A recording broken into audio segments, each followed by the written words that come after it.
направите същото и да останете с Вито и рулетка.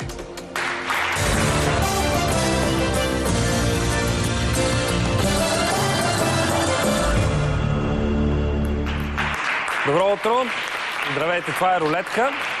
Само да добавя към нещата, които ви каза Яна, че в рулетка днес ви предстои едно изключително интересно интервю, което Весела успя да направи с Васил Телбизов в затвора в Пазарджик. Той е осъден за сводничество и пране на пари. Ще ни разкаже изключително интересни неща. Освен всичко друго, продължаваме темата за изборите на есен. Този път ще обърнем внимание малко повече на кметските избори. При мен е поп-фолк певицата Бриана, която ще бъде кандидат за кмет в град Левски. Добро утро, добре дошла. Добро утро на зрителите на Нова телевизия.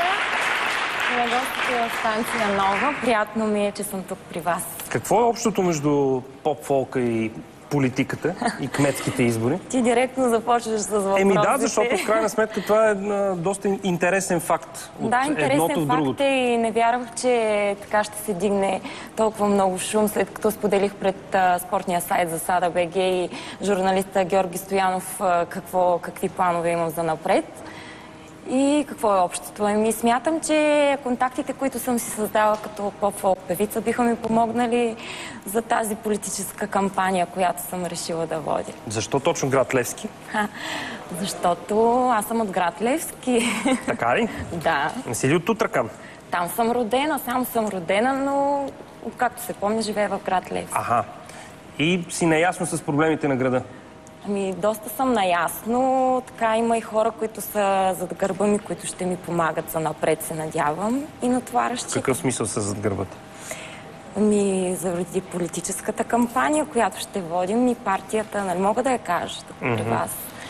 Кои са тези хора, които са зад гърбата? Хората са от политическата партия Социал-демократи, с които се познавам от повече от 2 години.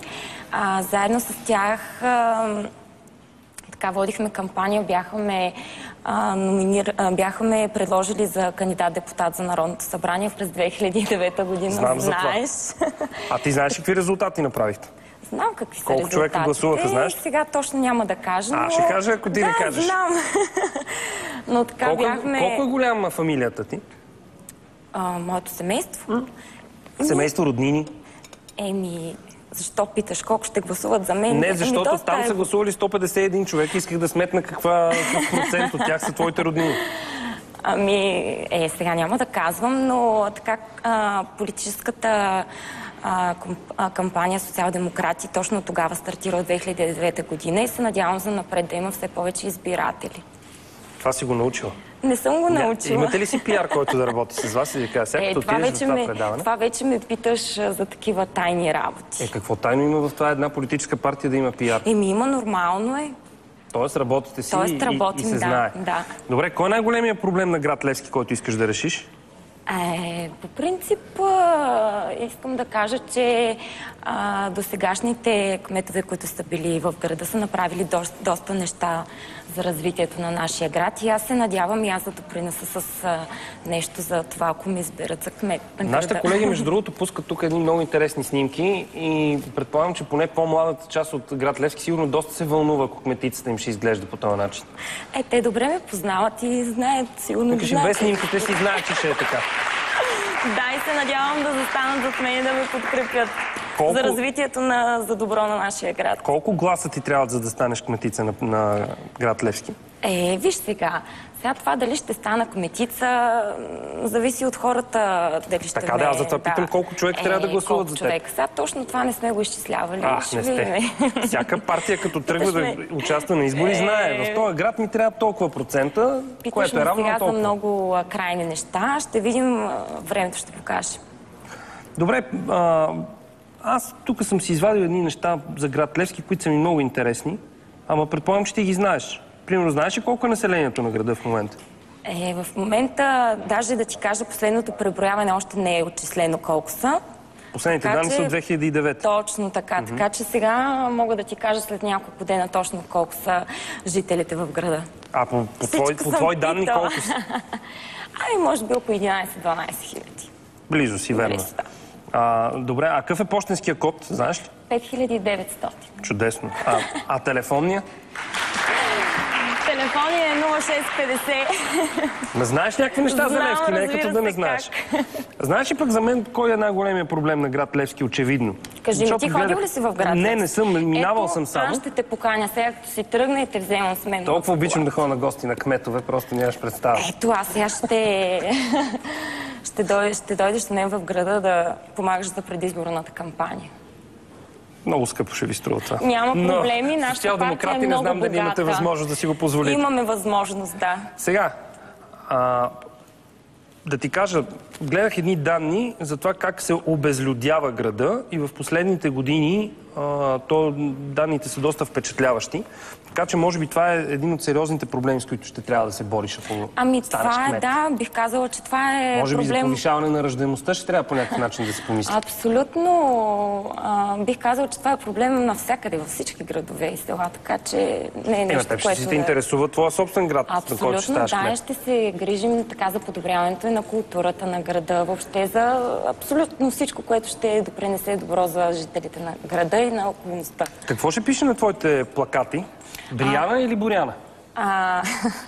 Това още не сме го решили с социал-демократите какво ще пише. Има така доста време и така лично ще ти донеса една брошурка да видиш, да прочетеш. Ние до тогава със сигурност ще проследим точно какво ще се случи. Просто е интересно дали гласувай за Брияна или гласувай за Боряна. Това още не сме го преценили, не сме го дообсъдили. Тепърва предстои. Какво си завършила всъщност ти? Какво образование имаш? Завършила съм пиано и флейта в музикалното училище в Плевен и след това поп и джаз пеене в Българския университет. Мисля, имаш висше образование, защото предполагам, че там, като подавате документите, би трябвало да има и някакво изискване за ценз. В брошурката, да. Ще направиш ли концерт в Левски, на който да пееш, за да привлечеш хората? Разбира се, да. Ще съчетая приятното с полезното. Не само един концерт, а доста така предизборни концерти ще направим, живот и здраве, за да привлечем така голям кръг от хора. Той сегашният кмет Георги Караджов имаше известни проблеми, доколкото аз си спомням. Не знам, това са минали работи и не смятам, че ти няма да участваш в такива неща. Който ще... Да пренасочваш пари от проекта за един път, да ги пренасочваш към друг, няма да правиш. Не знам, това го казваш ти, не съм аз човека, който ще... Не, те го оправдаха между другото в съдебната зала. Ето, щом са го оправдали, значи... Ама ти сега искаш да го сваляш от друга страна. Значи все пак нещо не ти хареса. Да го свалям ли? Да го свалиш от поста. Ще видим, времето ще покаже какво ще се случи. Добре, искаш ли да направим един много бърз блиц? Защото това са хора, които ще трябва по някакъв начин да работиш с тях, ако станеш кмет. Знаеш ли кой е министър на околната среда и водите?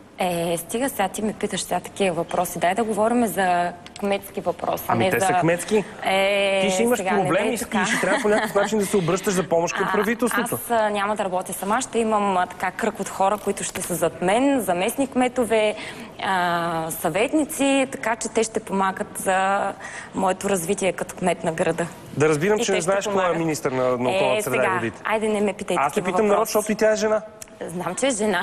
Казва се Нона Караджова. Ето, виж как ще ти помогне. Да, също тя е гостувала в нашия град. Кой е социален министър? Стига де... Добре, колко министри... Вие сте започнали да разпитвате фолк певиците така от няколко предавания следят тук напред такива работи.